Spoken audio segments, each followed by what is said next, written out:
grab your popcorn, grab your lightsaber, and grab your goat. Tonight is our special all Star Wars edition of the Witches Movie Coven. We're going to be talking about all of the original films, most specifically the films and not the TV shows, all of the good films and even the bad ones that Courtney likes. But before we get started talking about Star Wars, let's introduce ourselves, starting with my favorite movie synopsis person, Richard-Lael. That would be Richard-Lael is me. I am Richard-Lael. It's one name like Jean-Luc. I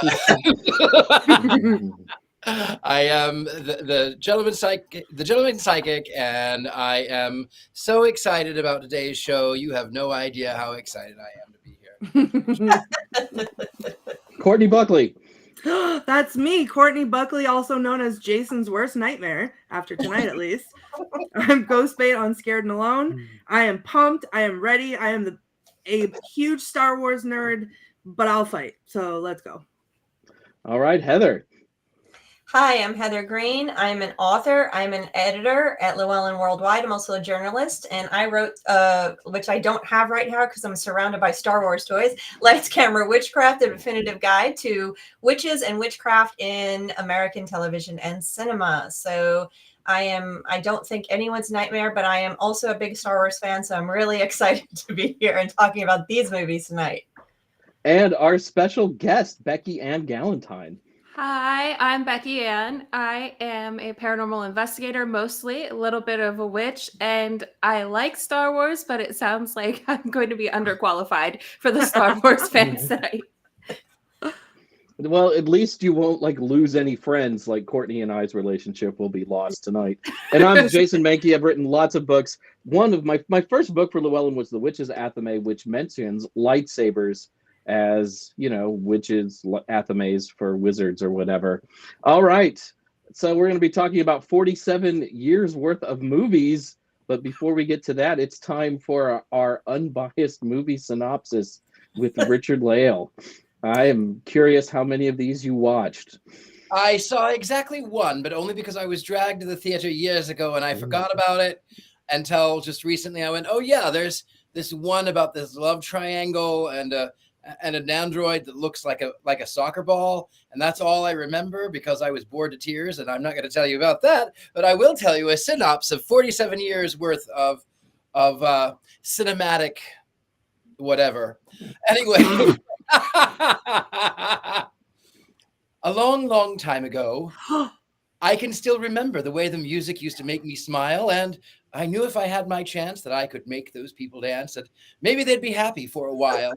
But February made me shiver. With every paper I deliver bad news on the doorstep. I couldn't take one more step. Michael Rennie was there the day the earth stood still, but he told us where to stand. And Flash Gordon was there in silver underwear. Claude Rains was the invisible man. Then something went wrong for Fay Ray and King Kong. They got caught in a celluloid jam. And at a deadly pace, it came from outer space. And this is how the message ran. The stars on 45 keep on turning in your mind, like we can work it out. Remember, twist and shout. You still don't tell me why, and no reply. Bicycle, bicycle, bicycle. I want to ride my bicycle. I want to ride my bike. I want to ride my bicycle. I want to ride it where I like. You say black, I say white. You say bark, I say bite. You say shark, I say, hey man, Jaws was never my scene, and I don't like Star Wars. Live long and prosper. That's all you need to know, apparently, about the Star Wars movies. Heather, would you like to put these movies in context for us? Sure. So I was trying to come up with a way, and stressfully so, to encapsulate and give you 5 really important things to know about all these movies and everything that Star Wars is, and that's nearly impossible. The one thing I will mention, which Jason already did, there was, we are not going to be talking about the TV shows. We're going to be talking about the 9 main movies that really started it all and kept it going all these years. And that means we won't be talking about the witches that are on planet Dathomir that appear in more recent stuff, Ahsoka 2023, TV shows and other places. So we'll save that for another show. This one, we're going to give you that basis. So what are the top 5 things? I'm going to list them and then I'll just lay them out a little bit more. I picked a few based on the entire fandom, the entire scope and weight, because this is a cultural product that has its own gravitational pull. There's no way to deny that. And it only is outdone by Marvel, the Marvel Cinematic Universe, and Harry Potter in some cases. Some other lists say Hello Kitty and the Pooh and Mickey Mouse outdo Star Wars from the media perspective. But either way, it has its own gravitational pull. So the number one is Star Wars is more like Lord of the Rings than it is like Star Trek. And I'll fight anybody on that one. 2, it's one of the few, if only, fandoms that actually launched its own religious movement. Number 3, Star Wars also launched, when it first opened, a renewed interest in sci-fi films and sword and sorcery films. Number 4, there is a secret Darth Vader that appears on the National Cathedral, showing us how much of a gravitational pull this product has. Number 5, the last 3 movies are successful because they capture an idea of nostalgia. And so I'm going to lay those out a little bit more. But the last thing I wanted to throw out there for those non-Star Wars people is one of my favorite little tidbits is that the only 2 characters to appear in all 9 movies are C-3PO and R2-D2. They actually also appear in Rogue One as well. So those are some things. Now, number 1, Star Trek. Number 1, Star Wars is more like Lord of the Rings than Star Trek. Why is that the case? Star Trek is mostly episodic. It has lots of good information in it. It does have its own lore, does have its own story, but it doesn't have the Joseph Campbell hero story, the hero's tale. That is what Star Wars is based on. It is as much a sword and sorcery epic fantasy as it is a sci-fi film. It actually is more of the Lord of the Rings hero fantasy, hero story, baked in or sprinkled with sci-fi dust. Okay, so that's what this is. And so that's why it's more like Lord of the Rings than it is like Star Trek. And there's so much, you could write a dissertation on that. Number 2, the fandom. So does everyone know that there is Jediism is actually a fandom? It has almost 500,000 people worldwide. Most of them are in Australia and New Zealand for some reason. But there's a lot of stats. I don't know what the latest stat is. There actually is a temple with a 501c3 that was started, I think, back in maybe 2009, I think. I can't remember. I actually did an extended chapter in a book, an essay, a long essay, 10 pages or so, on Jediism and the fandom and its relationships. So I did have a lot of stats, but they're a little bit outdated. So those, in fact, and one person said the reason why it has this is because it deals with things like God and the cosmos and redemption. So these things that pull us in, and it created, of course, this Jediism. Number 3, after Star Wars released, sci-fi films and sword and sorcery films were not popular. Remember, this was the 80s. What was popular? Witchcraft films. That's the 70s. And lots of other genres. When Star Wars launched, we had a string of sci-fi films. I'm sure everybody remembers Buck Rogers and the Black Hole. two of the more popular ones, not really. But I remember the Black Hole. There you go. Yes, Disney's Black Hole. I love that movie. Disney's Black Hole, Alien, Blade Runner, Close Encounters. There's a number of them were launched into the late 70s, into the 80s, and then you also had a lot of sword and sorcery films that came alongside it. So Star Wars had a lot of impact. Its success in the 80s and 90s. In the 80s when it first came out. And number 4, National Cathedral. The National Cathedral in Washington has an actual gargoyle shaped like Darth Vader. This happened when the National Cathedral had a contest for children to create a gargoyle for the National Cathedral, and Darth Vader won. And Darth Vader, they've had complaints about an evil character being a gargoyle. How is it an evil character keeping evil out?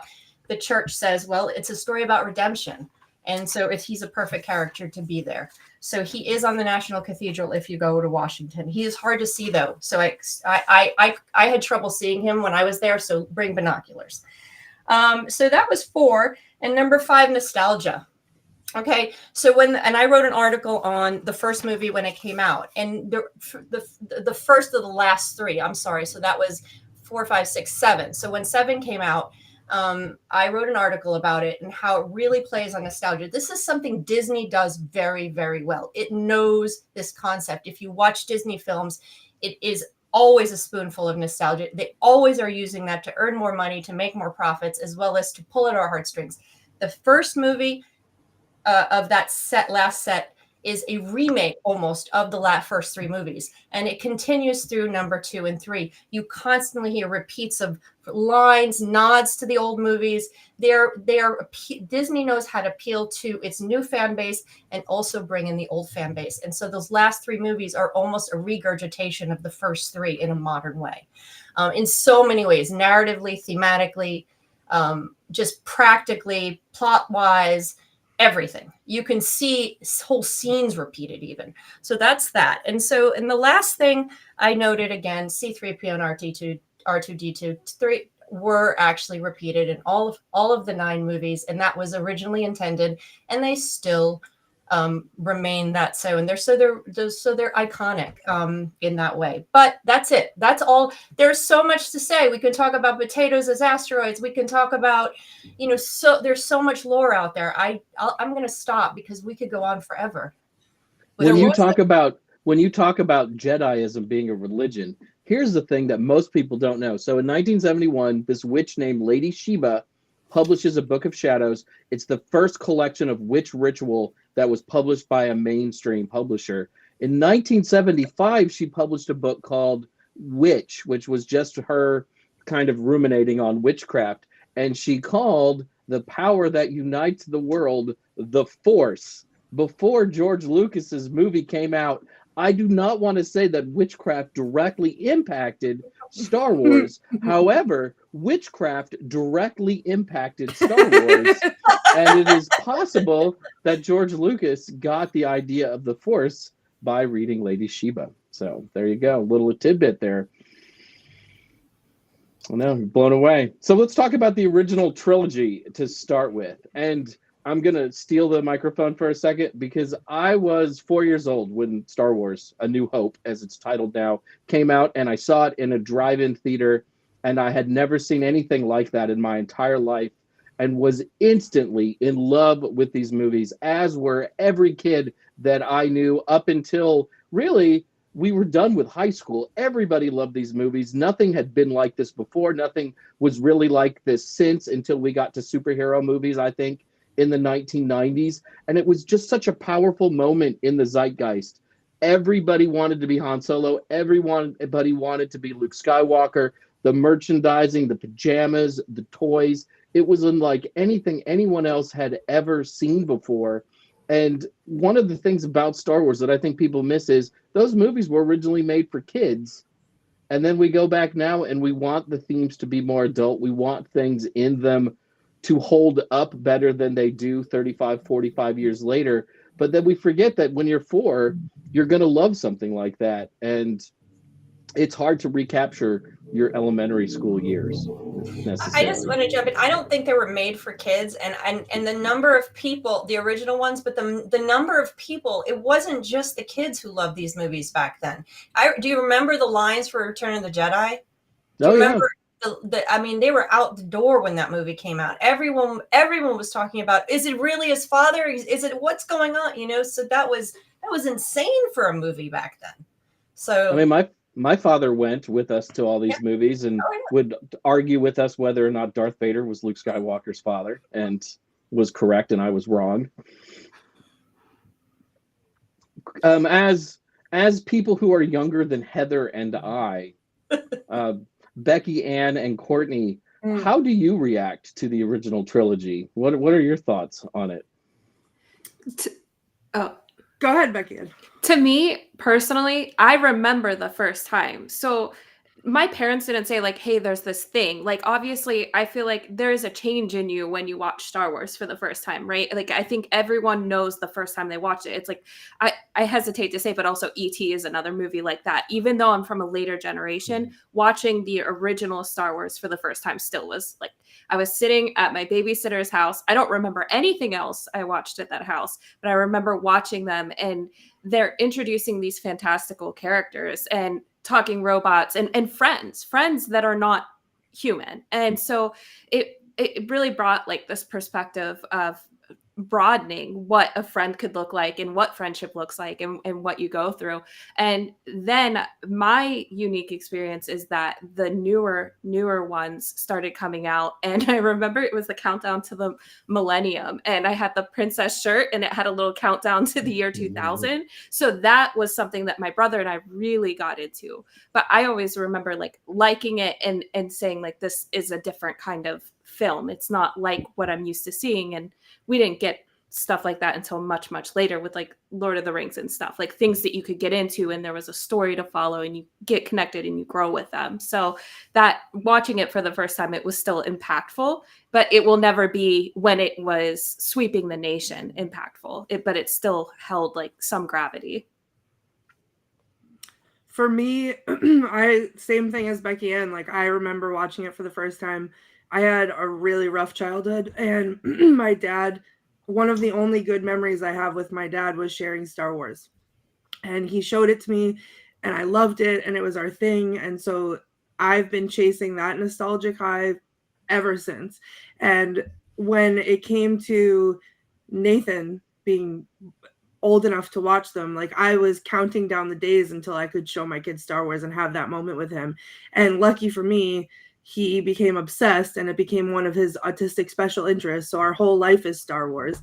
And I was lucky enough to be able to bring him to see a Star Wars movie. It was the last one that came out on opening night, and I never got to do that. So it was like the magic of that. I don't even think I remembered the movie when I walked out the doors, but he used to always ask me, can I wear my Darth Vader mask? Can I, like, to places, can I wear my Darth Vader mask? And it was never appropriate. But then I said, guess what? We're going to see Star Wars. And he said, can I wear my Darth Vader mask? And I said, of course you can. And the look on his face, he was like, what do you mean? So here's my little nugget, all dressed up like Darth Vader with his little Kylo Ren bear that plays the Imperial March, ready to go. We get into the theater, we go up to the concession stand, and I'm like, what do you have that's Star Wars? And they have all kinds of special this. I was like, I'll take one of everything, give me all of it.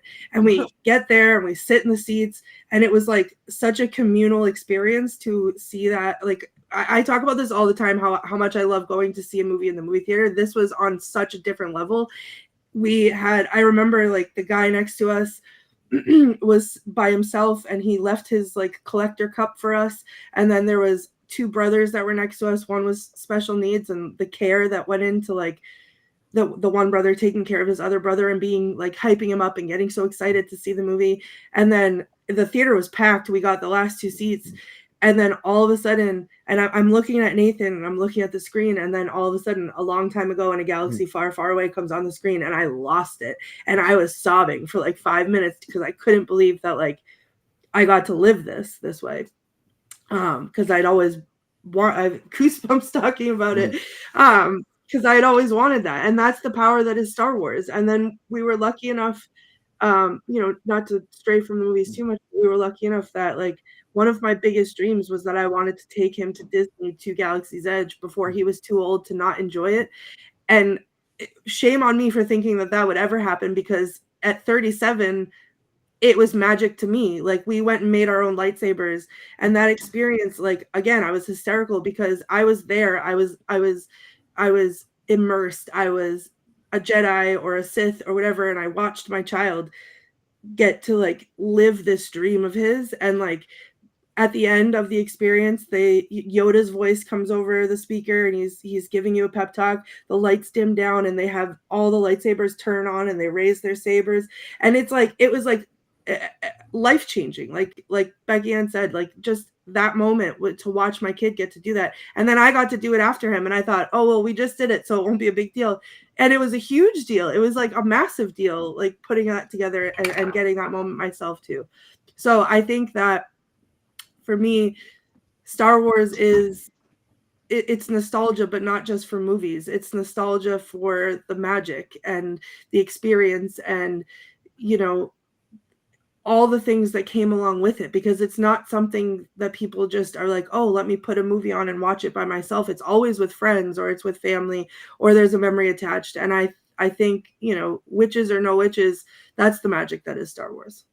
When they re-released the original trilogy back in the 90s, before they released The Phantom Menace, I went to opening night for all three of those movies. And I remember sitting at the theater, and I'm in college at this time with a bunch of all of my college friends, so we're like young adults and kind of serious. But when Han Solo blows up the TIE fighter so Luke can blow up the Death Star, I was like, woo!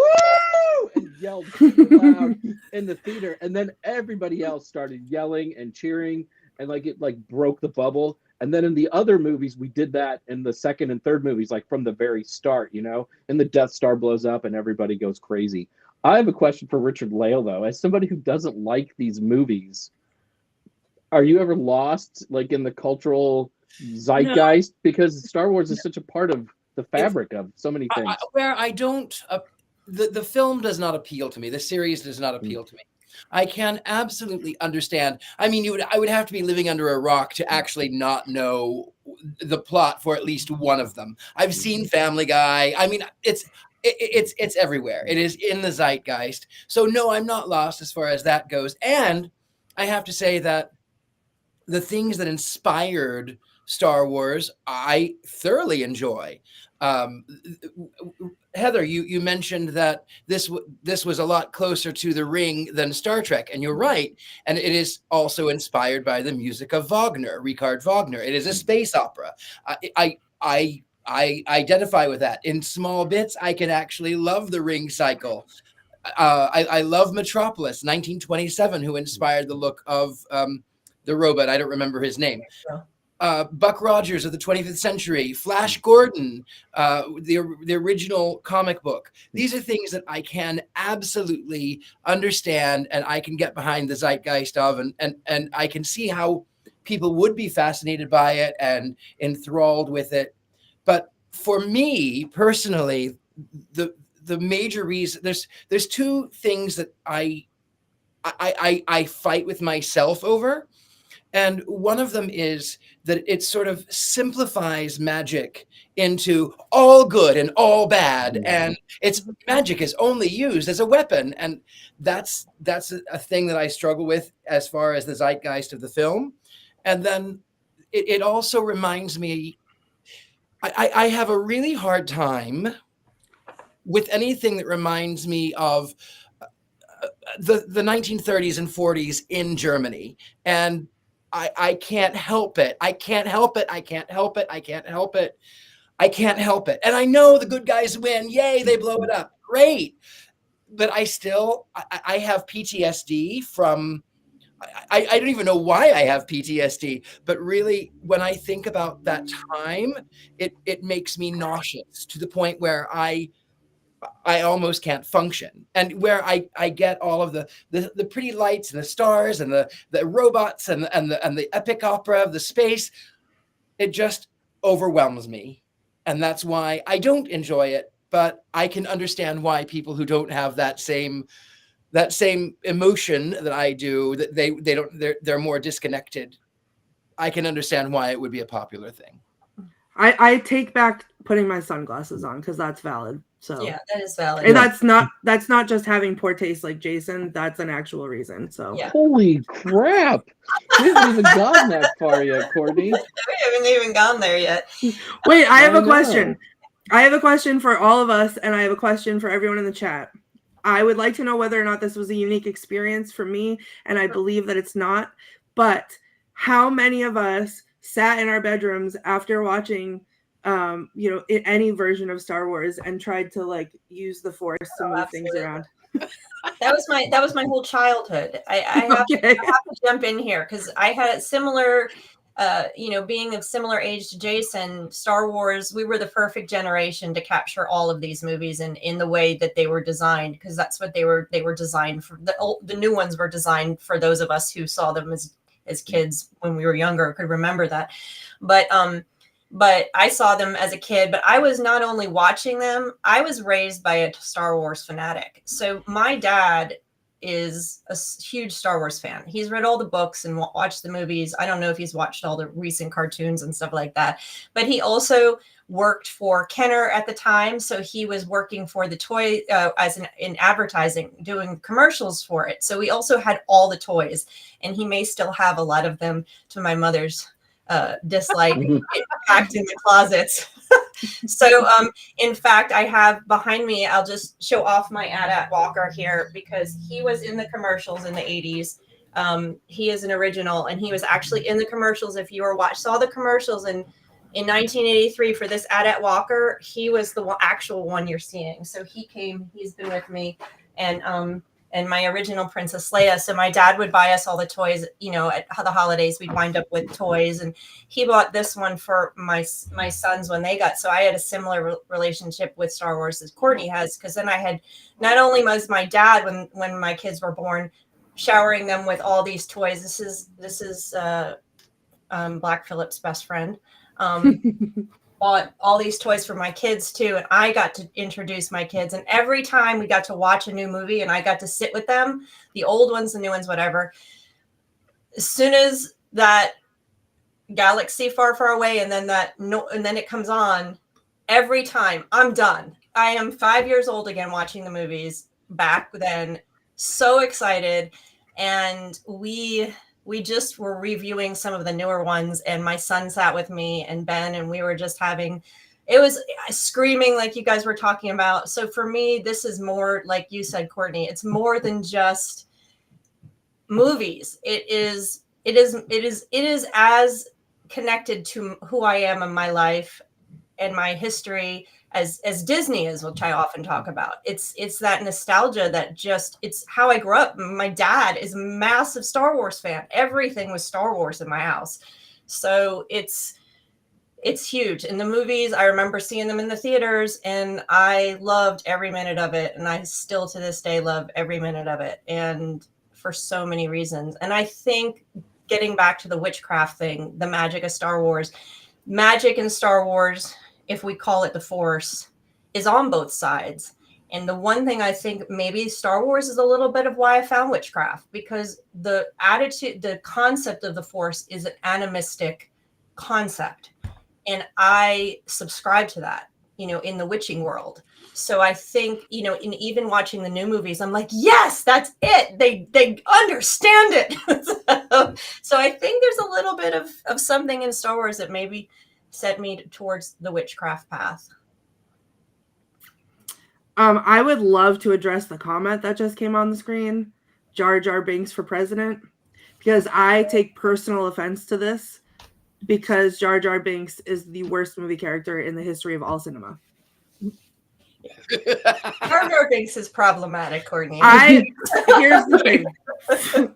So, moving on to the worst 3 movies of the franchise, I went and saw. Wait a minute. So, which are the worst 3 of the franchise? Episodes 1, 2, and 3. Okay. So, Jar Jar Binks started it off. Okay.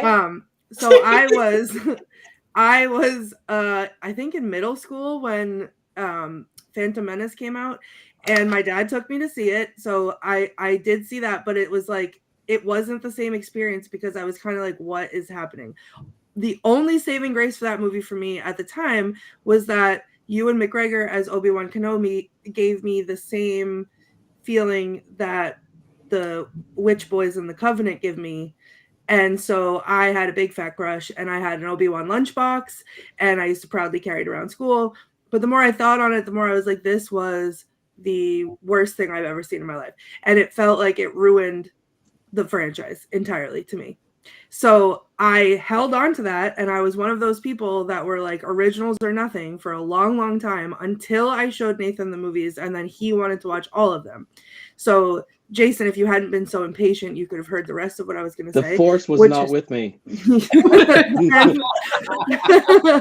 So after, when I was showing them to Nathan, I was like, prepare yourself, okay? Because the original 3, those were magic. Buckle up.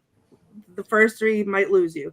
He was so into Darth Vader and the backstory of Darth Vader that watching him watch episodes 1, 2, and 3, I actually was able to like put my own feelings about it aside and my own memories about it aside and watch it almost through his eyes. And then I was like, okay, I'm into this. So by the time the newer 3, the sequels came out, it was different. It was, you know, this was something that I got to enjoy with him together. And, you know, then I fell in love with those ones. So while they are the worst 3 in the franchise, the first 3, episodes 1, 2, and 3. Yes, Jason. I don't hate them as much as I used to. I'm not part of that camp anymore. Courtney, I agree with you. The middle section, the middle movies, 99 and 2002 and 2005. So when she's saying the first 3, she means 1, 2, 3. She doesn't mean the oldest movies. She's talking about the 1, 2, 3 in the series are actually, I agree, the worst 3 of the 9. So I'm confused. Why? Wait, so it starts with 4? So yeah, Yes. so The first movie that came out was 4. A New Hope came out first. Empire Strikes Back, which is I Will Die on This Hill, the best movie of the franchise. Yes. Return of the Jedi was 3rd. Then So that would be 4, 5, and 6. Why didn't it start with 1, 2, 3? Because he told the story flip-flopped. Yeah. On purpose. Because he makes lots of claims that he had the whole story written out. If you actually look at Star Wars A New Hope critically and then compare it to Jedi and Empire Strikes Back, I don't believe that he had the whole story mapped out at all, or he wouldn't have put the incest in it that he did. And then, though, he wanted to tell the story of how Anakin Skywalker becomes Darth Vader, which are what we call the prequels, movies 1, 2, and 3. On that, though, this is what I know. I haven't watched it. I don't know it. But was anybody else offended that a man of color was not Darth Vader? Because it was James Earl Jones who voiced him. And I have a friend who has his mother is a woman of color. His father is white. And he's autistic. And he loved the whole genre. He loved it. And then when they revealed they take the helmet off and it's not a man of color, it was a little bit, I think that was a little insulting. I would agree, but also at the very least, the man of color was not a genocidal murderer, which is also speaks well. If we look throughout history, it seems like most genocidal murderers tend to be white guys. So, you know, I'm just going to throw that out there. I have to agree with that. That's a hot take. I will say, Courtney, when I saw Phantom Menace, I was very excited. Somebody picked us up midnight tickets because that was like, you know, exactly when it was coming out, and was super excited. Went with a bunch of friends. Ari, my now wife, was with me, and we watched the movie, and we were so excited. And when it was done, my roommate just touched my shoulder and he goes, "Well, Jason, I think we can say that at least it was a Star Wars movie." And with that, we walked out. Yeah, people didn't like Anakin either, and felt it was a little too silly. I think there were parts of I think they could have done a better job. I think doing that story it was important, but they didn't balance it right. They just did not balance it right. The best thing to come out of that movie was the Weird Al song that I sing daily still. The what? The Weird Al song. Okay. Little Anakin guy. Time ago, in a galaxy far away, Naboo was under an attack. I was singing it earlier because I was thinking about it. I think that in A Phantom Menace, the best lightsaber fight is in A Phantom Menace with Darth Maul. That lightsaber duel is amazing, and then you have the Duel of the Fates song. I mean, we could talk about John Williams' soundtrack for an hour. It is the masterpiece all the way through all of the films. I have to agree, especially with Darth Maul. Darth Maul was terrifying, and I loved him. And you know what I know about Darth Maul? This one comes from dealing with the evangelical circles that I deal with, and the fact that now, even still, you can find memes of, and they'll use Darth Maul as the devil. Well, funny enough, some of those memes are like, I feel like the ghost from the Conjuring movie, who, when that whatever it was appeared, I was like, Darth Maul is in the Conjuring.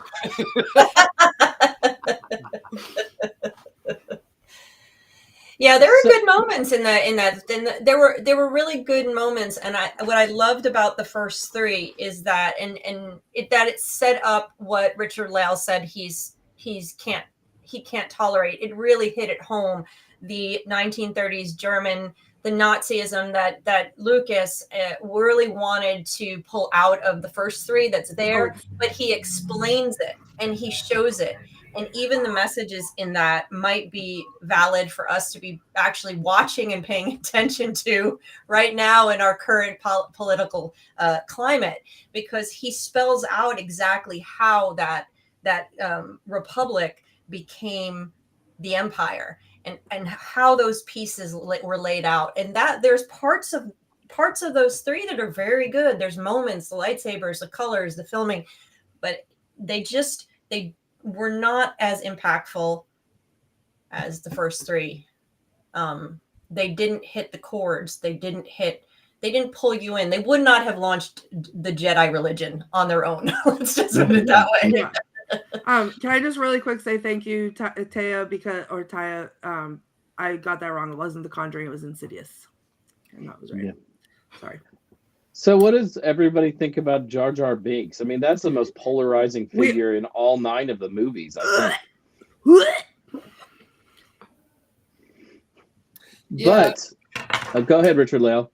I was going to say I haven't seen it, but I didn't live under a rock, and I saw all of the advertisements when it was, and I was embarrassed even then. So I'm going to. Jar Jar gets a big thumbs down, because that is some Uncle Tom foolery.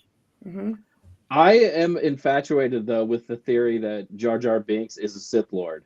And if you can go onto YouTube and watch these videos, and they'll show Jar Jar like jumping into the water and doing 20 flips before landing into the water, the kind of thing that only a Jedi or a Sith could do. And he does like little mind control magics throughout the movie, and he orchestrates everything when you think about it.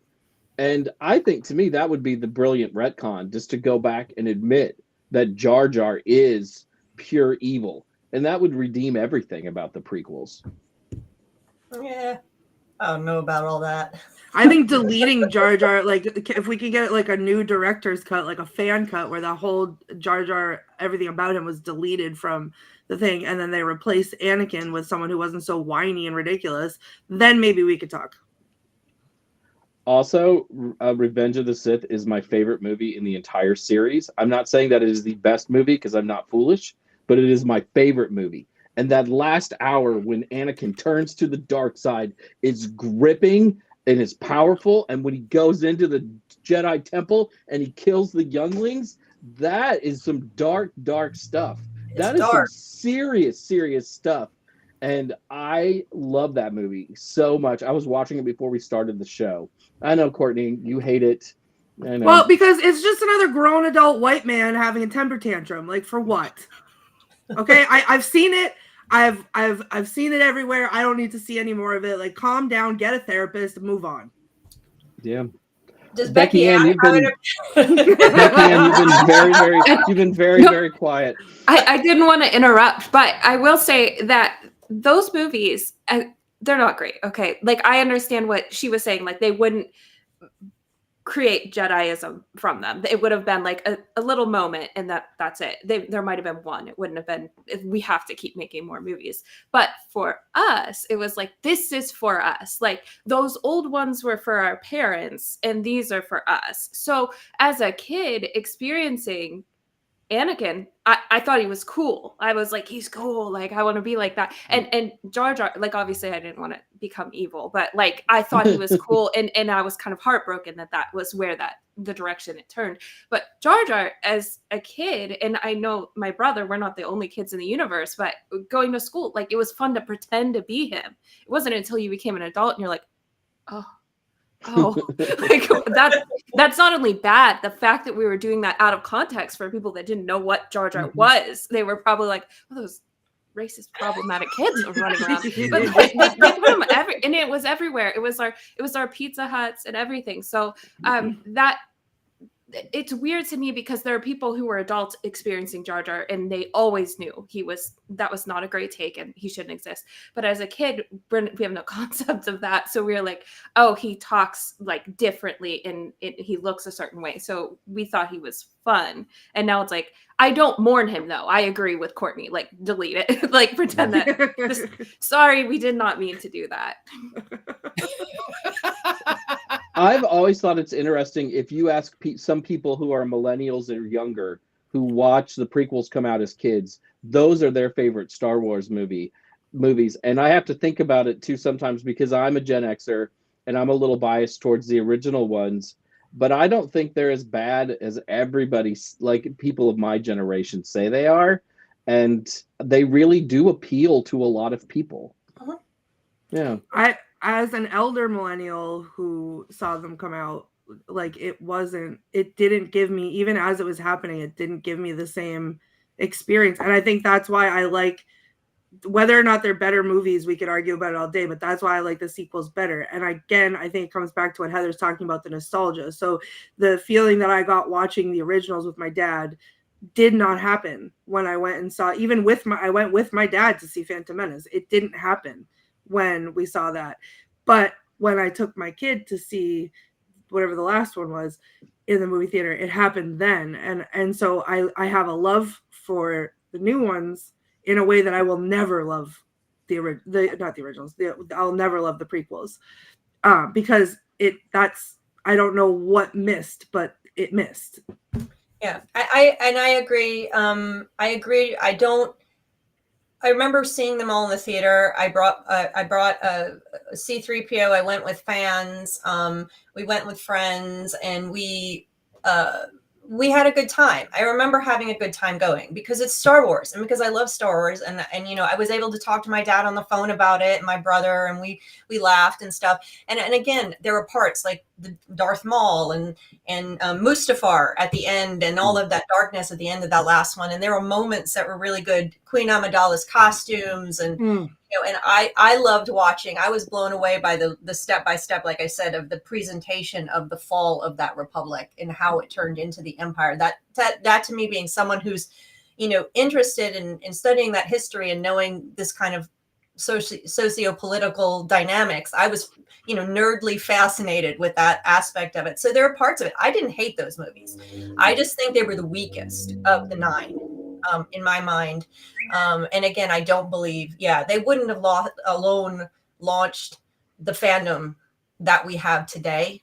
But I think seeing the Darth Vader story, and I can see how people would be drawn into it, seeing how Darth Vader got to be Darth Vader was also a fascinating thing to hold your attention through them. Mm-hmm. And I think this is not the first, but it was one of the, I think these movies also may have launched the popularity of the backstory of the villain.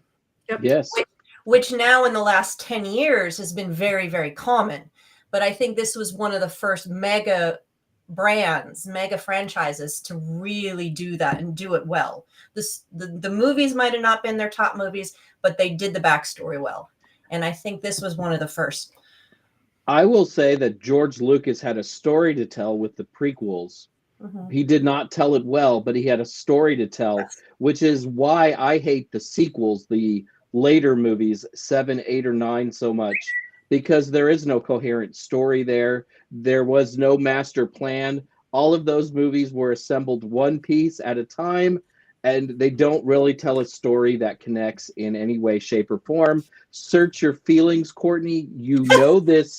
to be true. I disagree wholeheartedly, actually. Everything that happens in The Last Jedi is retconned out of the final Skywalker, Rise of Skywalker movie. There is no continuity between those three films.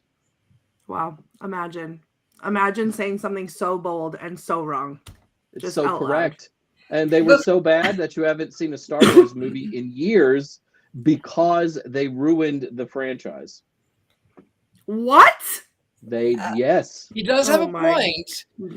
Disney. The funny thing about Disney is that Disney knows money. And yes, they use nostalgia against us. Yes, they do that. Yes. And they have not made a Star Wars film in years, and maybe because the last films did not make the money that they thought they were going to make. Otherwise, Whoa. Whoa. Or it's because people are not going to the movies anymore, so they're capitalizing on series because people are sitting at home and binge watching things, and that's what it is. It's because the last movie got a thumbs down on Rotten Tomatoes. They all still made a lot of money. Rotten Tomatoes, but there was a lot of backlash about the new movies. So Wait a mad. second. I'm Wait a so second. mad. I can't. Wait a second. Hold on a second. Huh?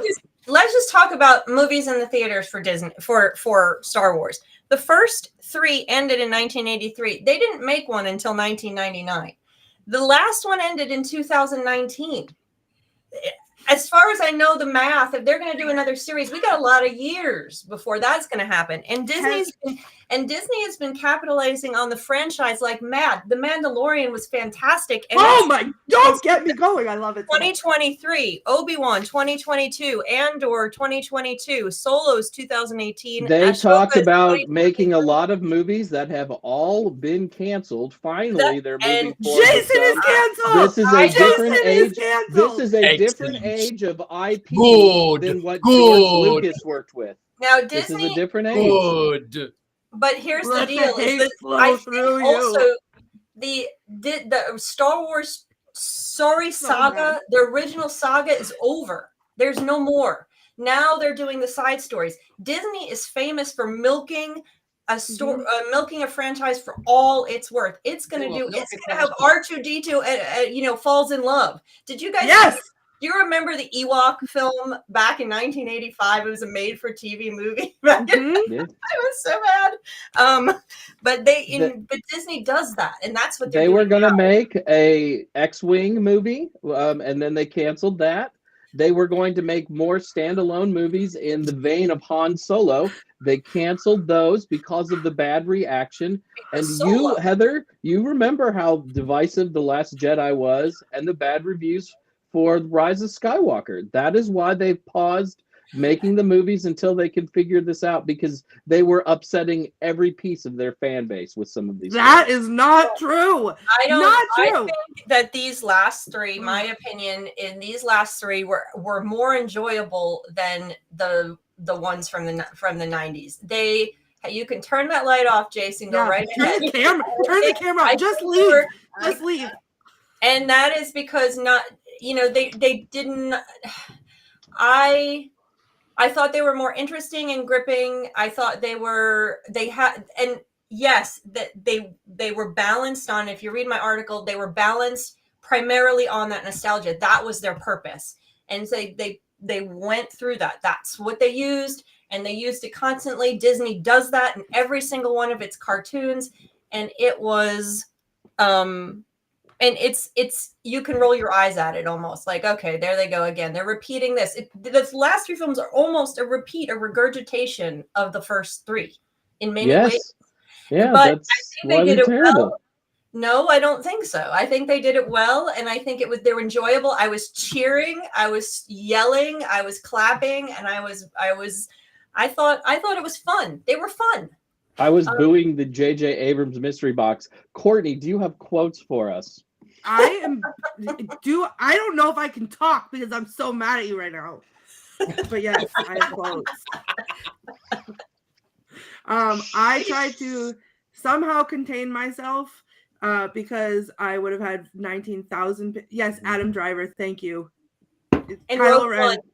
We didn't even mention Rogue One, which is one of the best Star Wars movies. Sorry, go ahead. Absolutely, it is. No, absolutely. And but yeah, whatever. Okay, Jason, don't have any more opinions. I kept mine to A New Hope. My quotes are from A New Hope. So I mean, I feel like everybody already knows these, right? Because everybody should know them. But these aren't the droids you're looking for. I find your lack of faith disturbing. Hokey religions and ancient weapons are no match for a good blaster at your side, kid. Look, your worshipfulness, let's get one thing straight. I take orders from just one person, me. It's a wonder you're still alive. Will someone get this big walking carpet out of my way? Let him when they're playing the chess game on the Millennium Falcon, and Chewie's getting mad, and C-3PO says he made a fair move, screaming about it can't help you, and Han says let him have it, it's not wise to upset a Wookiee. And C-3PO says, but sir, nobody worries about upsetting a droid, and Han says that's because droids don't pull people's arms out of their sockets when they lose. Wookiees are known to do that. Han says, wonderful girl, either I'm gonna kill her or I'm beginning to like her. And then of course the iconic, aren't you a little short for a stormtrooper? The Force is strong with this one. Help me, Obi-Wan Kenobi. You're my only hope. That's no moon. It's a space station. Governor Tarkin, I should have expected to find you holding Vader's leash. I recognize your foul stench when I was brought on board. Han says, you're all clear, kid. Now let's blow this thing and go home. And then, again, the iconic, someone has to save our skins. Into the garbage chute, flyboy. Han says, not a bad bit of rescuing, huh? You know, sometimes I amaze even myself. And Leia says, that doesn't sound too hard. Han Solo says, where did you dig up that old fossil? And Luke says, Ben is a great man. And Han says, yeah, great at getting us into trouble. And then, of course, hey, we don't serve their kind here. What? You're droids. They have to wait outside. We don't want them here. So it was hard to not write down every Star Wars line ever said out loud because they're all iconic and they are part of my vernacular at all times. But that's what I stuck to so that I didn't take up 40 minutes talking about quotes. Fair. Yeah, I assumed you would be talking about sand because of the prequels.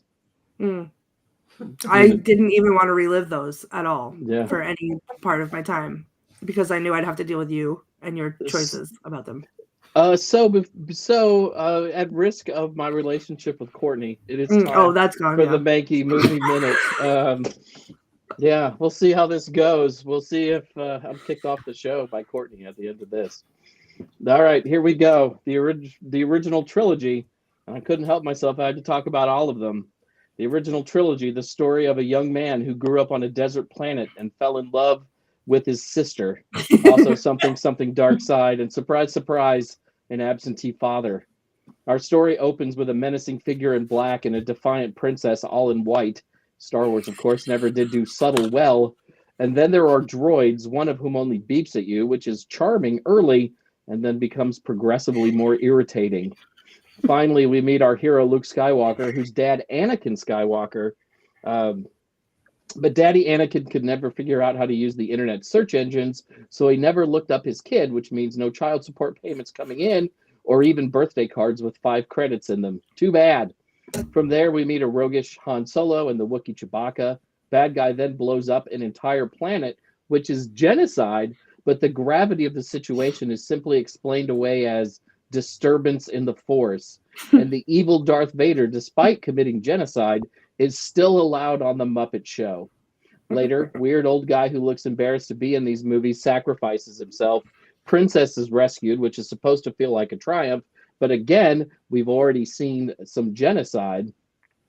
The Death Star is then blown up. Boy kisses his sister, and an entire subgenre of Pornhub is created. What else happens? Sister begins shunning brother's advances for the guy who probably treats women horribly despite being super cool. Brother learns to lift more things with his mind after meeting a tiny alien with poor manners who probably doesn't bathe and smells like swamp. Cool guys then frozen in carbonite. Bad guys pretty much win the entire second movie. The end of Empire Strikes Back. The third movie opens with the sister character wearing a metal bikini in an attempt to rescue her boyfriend. The metal bikini, though, inspires her brother to finally stop being a whiny brat and do some cool Jedi stuff. Brother then goes to confront Dad over being abandoned as a child and to argue there's still good in you, even after Dad killed billions of people. Galactic Empire is then brought down by a race of furry people with spears only marginally smarter than my cat. Dad attempts to redeem himself and then appears as a Force ghost with a bunch of people who know he killed dozens of children just 20 years prior. Awesome. By the way, the cassette story version of Return of the Jedi owned as a child makes no mention of Han and Leia's love story and subtly implies that Leia and Luke are still likely to shack up. On to the prequels, the second trilogy, which can be summed up as boy falls in love with his babysitter and takes it all way too seriously, living the fantasy that fourth grade me had involving a girl named Julie, who was my babysitter on Wednesday nights. You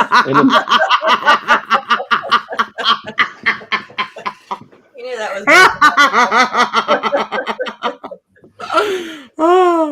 In the first movie, we made a baby Darth Vader who is a really unlikable little turd. The movie really wants you to think this kid is a plucky little hero, but I can't help but think in 30 years he will commit genocide and kill Jimmy Smits. Also, we find out that Darth Vader built C-3PO, but creator and creation never acknowledged this dynamic in the earlier films. And oh, Jar Jar Binks, low-hanging fruit for someone who wants to tell Star Wars jokes. Let's just say that I think Jar Jar sucks and is probably secretly a Sith Lord. Somehow, this first series of movie hangs on the premise that Anakin Skywalker will bring balance to the Force. But I want you to think about that for a second. When the movie starts, there are at least dozens of light side Force users and 1 or 2 Jedis who play around with the dark side. The only way to balance this out is to kill a whole bunch of good Jedis. Why would anyone be excited about this prophecy or want to fulfill it? Yoda, Mace Windu, anyone else who has a name on the Jedi Council? All stupid. This first film is entirely skippable and is only watchable because Darth Maul is cool looking and we get the best lightsaber battle of the entire series. In the next movie, the babysitter and the babysitted chosen one begin a clandestine love affair that has all the chemistry and passion of washing a pair of socks. Love-struck Anakin also thinks this line will get him some Padme boob and butt. I don't like sand. It's coarse and rough and irritating, and it gets everywhere. Not like here, everything is soft and smooth. George Lucas, master of dialogue. Yoda then has a lightsaber fight with Lord Summerisle himself, Christopher Lee. This is awesome. In the third movie, we finally get some evil going after a too long first hour, and then the whole trilogy ends with Natalie Portman dying of a broken heart. Hyperdrives and fully functioning robotic arms exist in this universe, but no one can cure a broken heart? What them? And Vader's children are then hidden in the most obvious places. In the royal court at Alderaan, the Emperor's biggest political enemy, and with Vader's uncle and aunt. This is like hiding money in your wallet. No one would ever look there. Also, the last moments of this movie occurred just 17 years before the start of the original Star Wars movie, and during that time, everyone ages at an accelerated rate, with the exception of Jimmy Smits, who is eternal. Obi-Wan Kenobi goes from being a dashing young man to a very old man who then dies at the ripe old age of 38. Great job, George Lucas. And now to the sequel, 7, 8, and 9, and the end of Courtney and I's friendship. Imagine the crappiest piece of poop you've ever encountered, and then imagine adding more crap to that poop to make it even turdier. This is how I describe the sequels. Not sorry, Courtney. At the end of Return of the Jedi, you leave the movie feeling triumphant. The Empire has been defeated. The Emperor is dead. Han and Leia will be in love forever. Luke will help create a whole new group of Jedi who will bring peace to the galaxy. Within 20 minutes of The Force Awakens, you find out that the Empire is doing just fine. Leia and Han are divorced, and Luke has disappeared and didn't leave his ex-girlfriend and sister a forwarding address. Seriously, why did the original trilogy even exist at all if it was all just going to be undone in a generation? Also, all of the things you liked about Star Wars, they just run back. Death Star? How about an extreme Death Star? This one blows up stars. Cool, right? Aren't there new stories to tell? The only saving grace are some interesting new characters they refuse to do interesting things with. There's Finn, an ex-stormtrooper, and Rey, who we think will turn out to be like Han Solo, and then we find out that she's a Jedi, and that's pretty cool. But the movie is lazy and derivative and full of J.J. Abrams mystery box nonsense. Luke left us a map so we can find him. How clever, and not at all how a real human being would act. In the first 2 sets of movies, you have some pretty clear bad guys. Darth Vader, Palpatine, those that work for Palpatine. In the sequels, there's Supreme Leader Snoke, who just dies in the second movie without any real explanation. Emo Vader, who has a helmet but not a disfigured face, so he doesn't wear the helmet much, but it probably sells toys. And then out of nowhere in the third movie, the Emperor has returned, further ruining the ending of Return of the Jedi and making Vader's sacrifice meaningless. In other words, Kylo Ren and Snoke and all the bad guys are, thrown away until suddenly here's the Emperor again. Also, while resting for 30 years, the Emperor has been making dozens of Star Destroyers, each of which is the size of Delaware. A Star Destroyer initiative would cost trillions of dollars and employ thousands of people and droids. No one noticed this activity. And remember that one guy who hasn't been in all the sequels yet? Just so no one throws tomatoes at J.J. Abrams, there's Lando Calrissian. Nostalgia. Works every time. And just like Jedi, we get a giant space battle and a lightsaber duel, and the bad guy of the film then sacrifices himself for the greater good. Been there, done that, rinse and repeat. And we only get there after an hour and a half of mystery box nonsense. I miss movies about brothers and sisters falling in love and a guy trying to shag his babysitter. Say what you want about the prequels, but Lucas had a story to tell. Summing up, the original trilogy, lots of fun with incest vibes. The prequels, mostly forgettable unless you lusted after your babysitter. But Revenge of the Sith is my favorite movie in the franchise. And then the sequels, pure awfulness that doesn't tell a coherent story. Rey, Finn, and Rose deserved better. Yes. Yeah, I know. It was fun. All right. There was a quick second where I was like, you know what? I'll have to apologize because Jason, that was great, and I was laughing and I was enjoying it. And then you were like, you know what, Courtney? I actually hate you, and I never want to talk to you again. So let me just shove your head in the toilet and flush it. So now we're fighting. The best lightsaber battle yet. It's a wand battle, I think. All right, it's time for Wands Up, Wands Down, the original trilogy. This is hard because culturally, okay, the things that is okay, but the film itself is the prequels. Up. Yeah. I'm sorry. It's just it's a little kid thing. It was fun. It was fun to see him racing around. I'm sorry. Yeah. No, don't apologize. Beckie-Ann, your reasons are valid. I'm sorry. Your reasons are valid. Jason just doesn't have taste. They're hey, I'm a or imagination. I'm up on the prequels. 3/4 up. My one's up. Down. And finally, the sequels. I'm up on the sequels. Beckie-Ann, are you an up or are you a down? I went down. I'm going to be honest. I really think that companies don't take so long because they're thinking about wanting to make something good, but they're thinking, how can we trick them into coming back and spending more money? No. Yes. Woo! There's one company in particular we've mentioned that is very good at that. Yeah. Very good. They're like, put it out. It hasn't put the name on it and people will buy it. Yeah. That's right. Oh yeah. Not me. And that's one of the unfortunate parts of it, of Lucasfilms being sold. The only way that you can trick me into enjoying a Disney film is if they have bought one of my favorite franchises from before, and then they take it over and then they hide it you behind a paywall. You can't see it anymore, like a Rocky Horror Picture Show. All kinds of other things. All right, there's our voting. Let's talk about where we all will be in the next couple of weeks and months and where we can be found online. We're going to start with Beckie-Ann. Oh boy. I am all over the place. I'm going to Baltimore next weekend or I guess this weekend, because the Salem Witchboard Museum has opened a second location in Baltimore, and I'm super excited. I'm excited for John.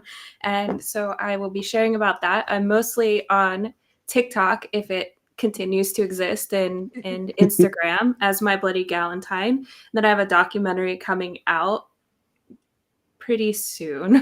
It's tentative when it's going to be released. And also the UK version of basically Good Morning America called This Morning is coming into my house in a few weeks, and I'm freaking out because they want to show all of my haunted and weird things. So I'm pretty nervous and I have to dust.